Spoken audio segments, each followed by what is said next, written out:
ఆహ్వానం మేరకు ఇచ్చేసినటువంటి గౌరవ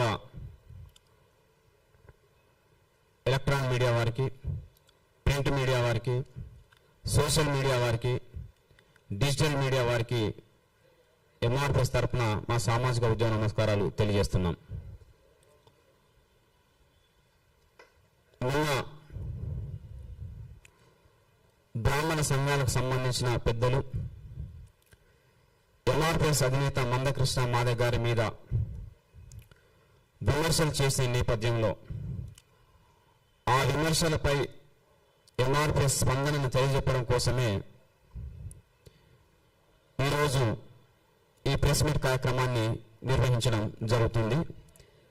ఈ ప్రెస్ మీట్కు సహకరించవలసిందిగా అన్ని రకాల మీడియా పెద్దలకు విజ్ఞప్తి చేస్తున్నాం.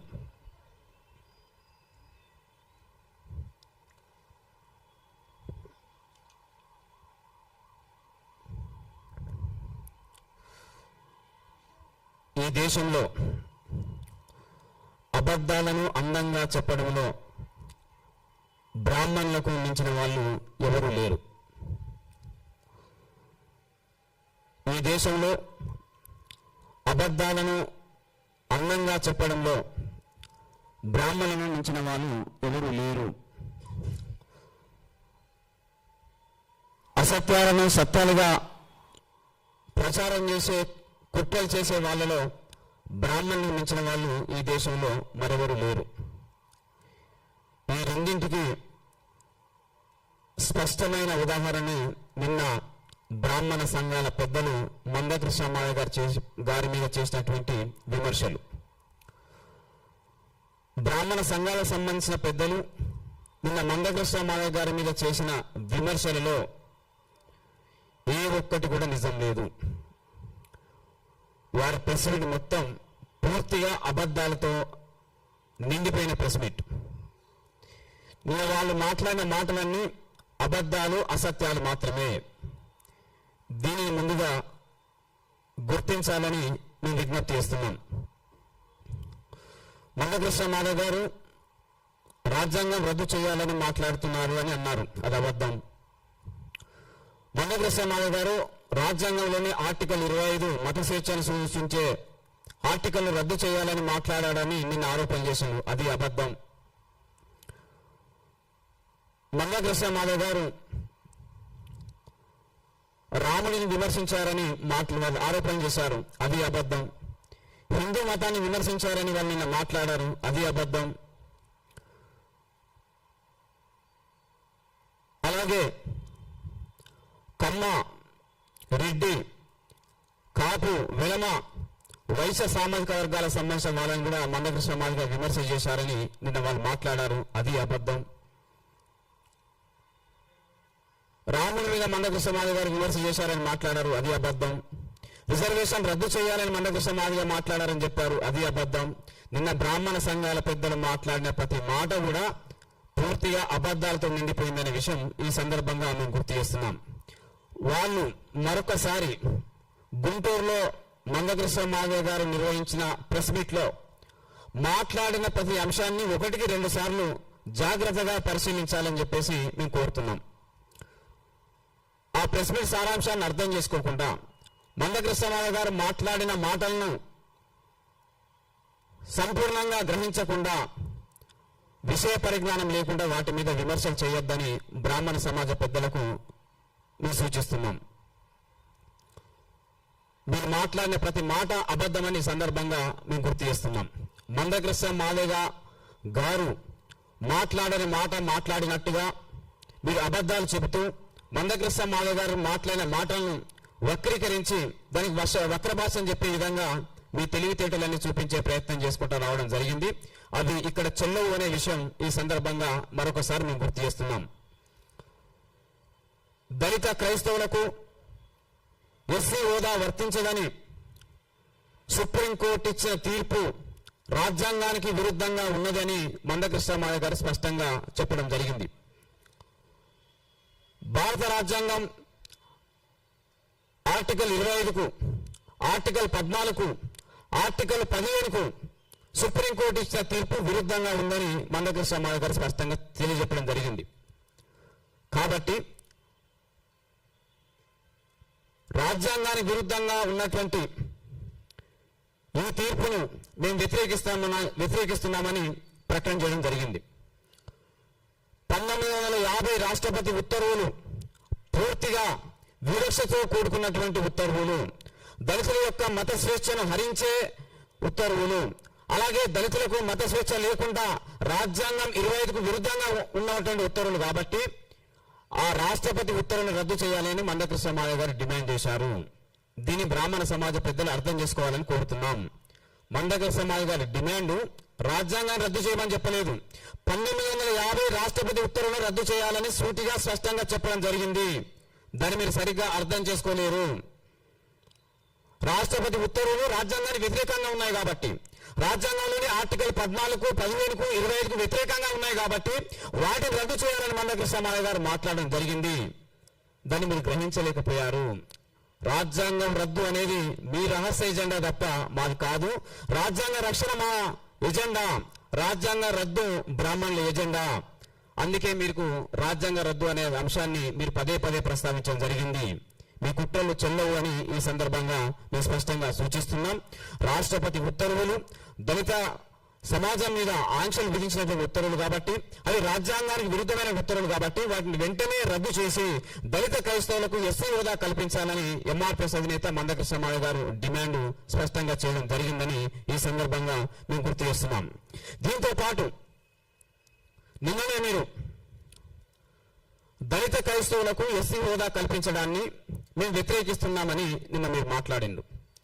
సుప్రీంకోర్టు ఇచ్చిన తీర్పును మేము స్వాగతిస్తున్నామని మీరు మాట్లాడిండు. సుప్రీంకోర్టు తీర్పును మీరు స్వాగతించడం అంటే రాజ్యాంగానికి విరుద్ధంగా మీరు వ్యవహరించడం. దాన్ని బట్టి మీరు రాజ్యాంగ వ్యతిరేక శక్తులు అనే విషయం స్పష్టంగా అర్థమవుతున్నది. భారత రాజ్యాంగం ఈ దేశంలోని ఏ పౌరులైనా సరే తమకు నచ్చిన మత విశ్వాసాలను పాటించవచ్చని, తమకు నచ్చిన మతాన్ని ఎంచుకోవచ్చని, తమకు నచ్చిన మతాన్ని ప్రచారం చేసుకోవచ్చని రాజ్యాంగం స్పష్టంగా చెప్పింది. మరి ఆ మత స్వేచ్ఛ దళితులకు ఎందుకు వర్తించదో బ్రాహ్మణ పెద్దలు సమాధానం చెప్పాలని మేము డిమాండ్ చేస్తున్నాం. 1950 రాష్ట్రపతి ఉత్తర్వులు రావడం వెనుక ఆనాటి ప్రధానమంత్రి జవహర్లాల్ నెహ్రూ బ్రాహ్మణుడు, ఆనాటి రాష్ట్రపతి బ్రాహ్మణుడు, ఆనాడు క్రైస్తవుల తరపున చర్చల్లో పాల్గొన్నటువంటి వ్యక్తి బ్రాహ్మణుడు. కాబట్టి 1950 ఉత్తర్వులు అనేది బ్రాహ్మణుల కుట్ర వల్ల వచ్చిందని మందకృష్ణ మాదిగ గారు సూటిగా స్పష్టంగా విమర్శ చేసిండు. దానికి మీరు ఇప్పటి వరకు సమాధానం చెప్పలేదు. మీరు ఎందుకు సమాధానం చెప్తలేరు? మీ కుట్రల వల్లనే రాజ్యాంగానికి విరుద్ధమైన ఉత్తర్వులు వచ్చాయని మందకృష్ణ మాదిగ గారు ఆరోపించారు. ఆధారాలతో సహా బయటపెట్టారు. దానికి ఇప్పటి వరకు మీరు ఎందుకు సమాధానం చెప్తలేరు? మీరు ముందుగా దాన్ని స్పష్టంగా బయటపెట్టాలని మేము డిమాండ్ చేస్తున్నాం. మీ కుట్రల వల్ల దళితులు మత స్వేచ్ఛ కోల్పోతే, మీ కుట్రల వల్ల దళిత క్రైస్తవులు ఎస్సీ హోదా కోల్పోతే దాన్ని ఆధారాలతో సహా మందకృష్ణ మాదిగ గారు సమాజం ముందు పెట్టడాన్ని మీరు జీర్ణించుకోలేకపోతున్నారు. అందుకే నిన్నటి ప్రెస్ మీట్ లో మీలో అభద్రతా భావంతో మాట్లాడిన మాటలు కనబడుతున్నాయి. మీలో అభద్రతా భావం ఉంది, మీరు కలవరానికి గురయ్యారు, మీలో మానసిక ఆందోళన ఉన్నది. అందుకే మీరు స్పష్టంగా సూటిగా నిన్న ప్రెస్ మీట్ లో మాట్లాడలేకపోయారు. మీరు సుప్రీంకోర్టు తీర్పును స్వాగతించడం అంటే రాజ్యాంగానికి వ్యతిరేకంగా వ్యవహరించడమే. ఆ రాజ్యాంగ వ్యతిరేక విధానాల నుండి బ్రాహ్మణ సమాజ పెద్దలు బయటపడాలని ఎంఆర్పీఎస్ కోరుతున్నది.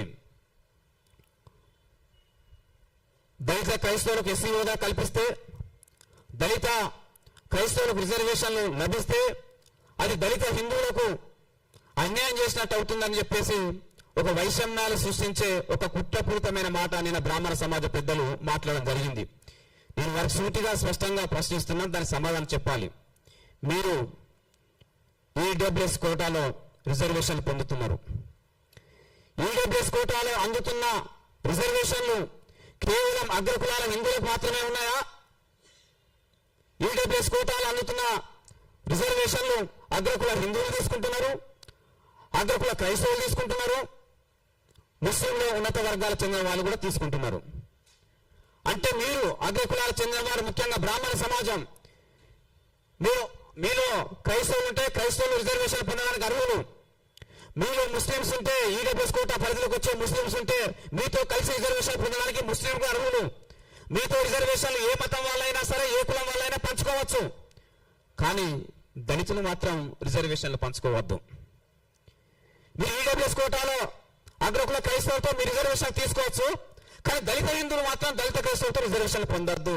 ఇదేం ద్వంద్వ నీతి? బ్రాహ్మణ సమాజ పెద్దలు సమాధానం చెప్పాలని మేము డిమాండ్ చేస్తున్నాం. మీకు చిత్తశుద్ధి ఉంటే, మీకు నిజాయితీ ఉంటే, ఈడబ్ల్యూఎస్ కోటాలో వస్తున్న రిజర్వేషన్లు అగ్రకుల క్రైస్తవులకు తీసేయాలని డిమాండ్ చేసే నిజాయితీ మీలో ఉన్నదా? దాన్ని మీరు కట్టుబడి ఉంటారా? ఈడబ్ల్యూఎస్ కోటాలో ముస్లింలకు అందుతున్న రిజర్వేషన్లు రద్దు చేయమని మాట్లాడే నిజాయితీ మీకున్నదా? ఆ ధైర్యం మీరు చేయగలుగుతారా? మీ దగ్గర సంస్కరణలు తీసుకొచ్చుకోకుండా మీరు రిజర్వేషన్లు ఇతర మతాలతో పంచుకుంటూ మిగతా వాళ్ళు ఎవరు పంచుకోవద్దని మాట్లాడడం అనేది మీ అవివేకమైన మనస్తత్వానికి స్పష్టమైన నిదర్శనం. ఇకనైనా మారాలని ఈ సందర్భంగా మేము సూచిస్తున్నాం. మొన్న ఇదే ప్రెస్ క్లబ్ లో మీరు మీటింగ్ పెట్టినాడు. అర్చకత్వం మా పేటెంట్ హక్కు, దాన్ని చట్టబద్ధంగా గుర్తించాలి. ఇతర ఎస్సీ, ఎస్టీ, బీసీ అణగారిన వర్గాలకు సంబంధించిన వాళ్ళు ఎవరు, బ్రాహ్మణేతరులు ఎవరు అర్చకత్వంలోకి రావద్దని మీరు మొన్న మాట్లాడడం జరిగింది.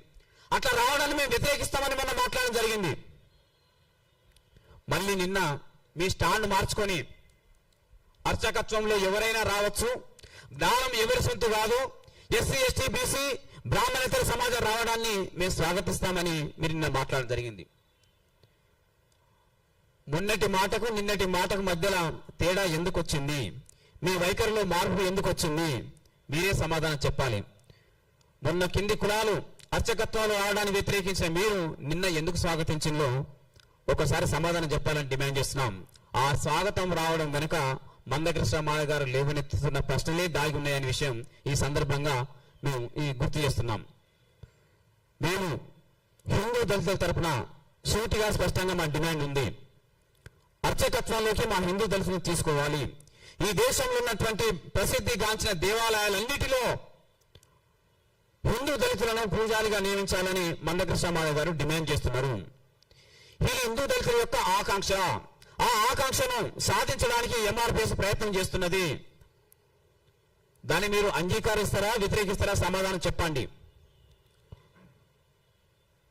ఈ దేశంలో పవిత్ర ఆలయంగా ఉన్నటువంటి అయోధ్య రామ మందిరంలో మా దళిత రామ భక్తులను పూజారులుగా నియమించాలని మేము డిమాండ్ చేస్తున్నాం. దాన్ని మీరు అంగీకరిస్తున్నారా, వ్యతిరేకిస్తున్నారా? సమాధానం చెప్పండి. తిరుపతి వెంకటేశ్వర స్వామి దేవాలయంలో మా హిందూ దళితులను పూజారిగా నియమించాలని మేము డిమాండ్ చేస్తున్నాం. దాని మీద మీ వైఖరి ఏమిటో బయట పెట్టండి. మా శ్రీకృష్ణ పరమాత్ముని యొక్క ద్వారకా మందిరంలో శ్రీకృష్ణుని ఆరాధించే మా హిందూ దళితులను పూజారిగా నియమించాలని మేము డిమాండ్ చేస్తున్నాం. దాని మీద మీ వైఖరి ఏంటో బయట పెట్టండి. హిందూ దళితుల గురించి మాట్లాడే నైతిక అర్హత మీకు లేదు. హిందూ దళితులను పూజారులుగా నియమించడాన్ని స్వాగతించలేని మీరు, సమర్థించలేని మీరు, ఆహ్వానించలేని మీరు హిందూ దళితుల గురించి మాట్లాడే నైతిక అర్హత మీకు ఏమాత్రం లేదని ఈ సందర్భంగా మేము విజ్ఞప్తి చేస్తున్నాం. మా హిందూ దళితులు, మా దళిత సమాజం అంటరాంతరాన్ని అనుభవించడానికి, అకృత్యాలకు గురి కావడానికి, అవమానాలకు గురి కావడానికి, ఊరేతో నివసించడానికి మీరు చేసిన కుట్రల కుతంత్రాలు అంతా ఇంత కావు. అవి దళిత సమాజం నేటికి మర్చిపోలేదని ఈ సందర్భంగా మేము గుర్తు చేస్తున్నాం. కాబట్టి మేము హిందూ దళితుల ఆకాంక్షలను గుర్తించి మా హిందూ దళితులను అర్చకులుగా నియమించాలని డిమాండ్ చేస్తున్నాం. వాళ్ళ ఆకాంక్ష నెరవేర్చడానికి మా ప్రయత్నం మేము చేస్తున్నాం. అట్లాగే మా దళితులు ఉన్న క్రైస్తవులకు ఎస్సీ హోదా లభించాలి, వాళ్ళకి రిజర్వేషన్లు లభించాలని వాళ్ళ కోసం కూడా మా నాయకుడు మందకృష్ణ మాయ గారు ప్రయత్నం చేయడం జరుగుతున్నది. వీటి మధ్య వైషమ్యాలు పెంచాలని మీరు చేసే కుట్రలు ఏమాత్రం నిలవని ఈ సందర్భంగా మేము గుర్తు చేస్తున్నాం. మా దళిత సమాజం ఏ మతంలోకి మారినా మా మీదున్న అంటరానితనం, మా మీదున్న కులవివక్షత, మా మీద జరుగుతున్న అకృత్యాలు, మా మీద జరుగుతున్న దాడులు, దౌర్జన్యాలు ఏమాత్రం తొలగిపోతలేవనే విషయం సమాజం మొత్తం అంగీకరిస్తున్నది. దాన్ని మీరు గుర్తించాలని నేను ఈ సందర్భంగా విజ్ఞప్తి చేస్తున్నాం. హిందూ మతంలో దళితులున్నా, క్రైస్తవ మతంలో దళితులున్నా, బౌద్ధ మతంలో దళితులున్నా, జైన మతంలో దళితులున్నా వారి మీద కులవివక్షత పోతలేదు. కాబట్టి ఏ మతంలో ఉన్నా కులవివక్షత పోలేని సందర్భం ఉన్నప్పటికీ వాళ్ళని దళితులుగానే గుర్తించాలని, దళిత క్రైస్తవులకు ఎస్సీ హోదా కలిగించాలని, వాళ్ళకి ఎస్సీ రిజర్వేషన్లు అందజేయాలని ఈ సందర్భంగా ఎంఆర్పిఎస్ స్పష్టంగా డిమాండ్ చేస్తున్నది. దాన్ని బ్రాహ్మణ సమాజం దాని మీద వాళ్ళ వైఖరి ఏందో బయట పెట్టాలని చెప్పేసి ఈ సందర్భంగా మేము సూటిగా స్పష్టంగా గుర్తు చేస్తున్నాం. మీరు మీ మాటల వల్ల మీ వైఖరి వల్ల సమాజంలో ఒంటరిగా మిగిలే పరిస్థితి వచ్చింది. అందుకే మీరు నిన్న అబద్ధాలు మాట్లాడి బ్రాహ్మణేతర సమాజాన్ని మీ దగ్గర చేర్చుకోవాలని ప్రయత్నం చేయడం జరిగింది. నిన్న మీరు అబద్ధాలు మాట్లాడి బ్రాహ్మణేతర సమాజాన్ని మీరు దగ్గర చేసుకోవాలని ప్రయత్నం చేయడం జరిగింది. ముందుగా మీరు దళిత హిందువులు దళిత క్రైస్తవులు అనే అంశం మీద మాట్లాడి వైషమ్యాలను చిచ్చును రాజేసే ప్రయత్నం చేయడం జరిగింది. ఎందుకంటే విభజించు పాలించు అనే దానికి మీరు స్పష్టమైన నిదర్శనంగా నిలబడతారు. మీ పాలసీ మొదటి నుండి అదే విధంగా ఉంది. నిన్న అదే కోణంలో మందకృష్ణ మాధవ్ గారు కమ్మ, రెడ్డి, వెలమ, వైశ్య ఇతర బ్రాహ్మణేతర సమాజం మీద మందకృష్ణ మాధవ్ గారు విమర్శలు చేశాడని మాట్లాడారు. మీ దగ్గర ఏ ఆధారం లేదు. ఎందుకు? మందకృష్ణ మాదిగా వాళ్ళని ఎప్పుడు విమర్శించలేదు. సూటిగా స్పష్టంగా బ్రాహ్మణ సమాజం చేసిన మోసాల మీద, బ్రాహ్మణ సమాజం అనుసరించినటువంటి విధానాల మీద డైరెక్ట్ గా మీ గురించి మందకృష్ణ మాదిగ గారు మాట్లాడుతున్నారు. మీ వాదన నిజమైతే మందకృష్ణ మాదిగ గారు ఆధారాలతో మాట్లాడుతున్నట్టుగా, మీ వాదన నిజమైతే మీరు కూడా ఆధారాలతో మాట్లాడాలని ఈ సందర్భంగా మేము స్పష్టంగా డిమాండ్ చేస్తున్నాం. మీరు నిన్న టీటీడీ వాళ్ళు అలాగే దీప నైవేద్య స్కీమ్ కింద బ్రాహ్మణేతరులను పూజారులుగా 178 మంది నియమించారని మీరు మాట్లాడిండు. అది మీ ద్వారా వచ్చిన సామాజిక సంస్కరణ కాదు, ప్రభుత్వాల ద్వారా వస్తున్నటువంటి సామాజిక సంస్కరణ. బ్రాహ్మణ సమాజ పెద్దలు, బ్రాహ్మణ కుల పెద్దలు తీసుకొచ్చినటువంటి సామాజిక సంస్కరణ కాదు, ప్రభుత్వం తీసుకొచ్చినటువంటి సామాజిక సంస్కరణ. అది మీరేదో తీసుకొస్తున్నట్టుగా, మీరేదో ఆ సామాజిక సంస్కరణకు పునాది వేసినట్టుగా, మీరేదో ఆ సామాజిక సంస్కరణను ఆహ్వానిస్తున్నట్టుగా బిల్డప్ ఇవ్వడం అనేది సరైన చర్య కాదు. మీరు ఇప్పటికీ కింది వర్గాలు, అణగారిన కులాలు అర్చకత్వాలు రావడం మీద మీ స్పష్టమైన వైఖరి నేటి కూడా మీరు బయట పెట్టలేకపోయింది. అది మీ మనస్తత్వానికి స్పష్టమైన నిదర్శనం. కాబట్టి టీటీడీ ద్వారా జరుగుతున్నటువంటి నియామకాలు కావచ్చు, లేదా దీప నైవేద్యం స్కీమ్ కింద వేద పాఠశాలలో శిక్షణ ఇచ్చి అర్చకులుగా నియమిస్తున్న విధానం మీద బ్రాహ్మణ సమాజానికి ఏమాత్రం సంబంధం లేదు. అది వాళ్ళు తీసుకొచ్చిన సామాజిక సంస్కరణ కాదు. సామాజిక సంస్కరణలకు బ్రాహ్మణ సమాజం మొదటి నుండి వ్యతిరేకంగానే ఉంటుందనే విషయం ఈ సందర్భంగా కూడా స్పష్టంగా రుజువైతుంది. ఈ నేపథ్యంలో నిన్న మా అధినేత మందకృష్ణ మాధవ్ గారు రాముడిని విమర్శించారని ఒక భయంకరమైన అబద్ధం మాట్లాడారు. ఎంఆర్పిఎస్ ఉద్యమ చరిత్రలో లేదా ఈ మధ్య కాలంలో మందకృష్ణ మాధవ్ గారు మాట్లాడుతున్న ప్రెస్ మీట్ లో ఎప్పుడు శ్రీరాముణ్ణి మందకృష్ణ మాధవ్ గారు ఏనాడు విమర్శించలేదు. దీన్ని సమాజం అంతా గుర్తించాలని మేము కోరుతున్నాం. మందకృష్ణ మాధవ్ గారు బ్రాహ్మణ సమాజం యొక్క కుట్రపూరితమైన బుద్ధి ఏ విధంగా ఉంటుందనే విషయాలను ఆధారాలతో చెప్పే క్రమంలో ఒక సంఘటనను ఉదాహరించడం జరిగింది. రాముడు శంభూకుని చంపిన సంఘటనను ఉదాహరించడం జరిగింది. రాముడికి శంభూకుని చంపాల్సిన అవసరం లేదు, కానీ చంపించింది ఎవరు? ఆ పాపం ఎవరిది అంటే 100% బ్రాహ్మణులదే. ఆ తప్పు ఎవరిదంటే 100% బ్రాహ్మణులదే అని మందకృష్ణ మాధవ్ గారు చాలా స్పష్టంగా చెప్పడం జరిగింది. రాముడికి శంభుకుడి మధ్యలో ఏదైనా వైరం ఉందా? ఏ వైరం లేదు. కానీ ఎవరు చంపించలేని దగ్గర మాత్రం బ్రాహ్మణుల పాత్రే ఉన్నది. ఆ పాత్ర ఉన్నదని ఆధారాలతో మందకృష్ణ మాధవ్ గారు స్పష్టంగా చెప్పడం జరిగింది. మీరు దాని మీద ఇప్పటికీ సరి అయిన వివరణ నేటి కూడా ఇవ్వలేకపోయారు. కాబట్టి ఈ విషయాన్ని వారు మరొకసారి పునరాలోచన చేసుకొని పవిత్ర రాముడి విషయంలో అబద్ధాలు అసత్యాలు మాట్లాడొద్దని నేను ఈ సందర్భంగా వారికి గుర్తు చేస్తున్నాం. ఇకపోతే శ్రీకృష్ణుడు మా బావ అని మందకృష్ణ మాధవ్ గారు అంటే వీళ్ళు ఎక్కడా లేని కలవరానికి బ్రాహ్మణ పెద్దలు గురవుతున్నారు. శ్రీకృష్ణుడు మా బావ అని మందకృష్ణ మాధవ్ గారు మాట్లాడితే మీరెందుకు కలవరానికి గురవుతున్నారు? మీరు ఎందుకు అభ్యంతరపడుతున్నారు? దయచేసి మీకు సమాధానం చెప్పాలని మేము కోరుతున్నాం. శ్రీకృష్ణుడు మా మూల పురుషుడైనటువంటి జాంబవంతుడి కుమార్తె జాంబవంతుని వివాహం చేసుకున్నాడు కనుక మాకు బావ అవుతాడని చెప్పేసి మందకృష్ణ మాధవ్ గారు మాట్లాడడం జరిగింది. దానిని మీరు విమర్శ పెట్టే ప్రయత్నం చేయడం జరుగుతుంది. నేను ఈ సందర్భంగా వారి సూటిగా అడుగుతున్నాం. డాక్టర్ బాబాసాహెబ్ అంబేద్కర్ గారు బ్రాహ్మణ సామాజిక వర్గానికి సంబంధించిన మహిళను వివాహం చేసుకున్నాడు. వివాహం చేసుకుంటే మీ బ్రాహ్మణ సామాజిక వర్గానికి సంబంధించిన పెద్దలు ఏమని మాట్లాడారో ఒక్కసారి చూడాలని చెప్పేసి నేను విజ్ఞప్తి చేస్తున్నాం. అంబేద్కర్ మా ఇంటి అల్లులని బ్రాహ్మణ సంఘాల పెద్దలు మాట్లాడడం జరిగింది. మీ ఆడపడుచును డాక్టర్ అంబేద్కర్ గారు వివాహం చేసుకుంటే అంబేద్కర్ మీ ఇంటి అల్లుడైనప్పుడు మా జాంబవంతుడి కుమార్తె జాంబవంతిని పెళ్లి చేసుకుంటే శ్రీకృష్ణుడు మా బావ ఎందుకు కాడో బ్రాహ్మణ సమాజ పెద్దలు సమాధానం చెప్పాలని మేము ఈ సందర్భంగా డిమాండ్ చేస్తున్నాం. మీరు అంబేద్కర్ను అల్లుడిగా మీరు ఆహ్వానించవచ్చు, శ్రీకృష్ణుడి బావగా మాత్రం మేము ఆహ్వానించకూడదు. మీరు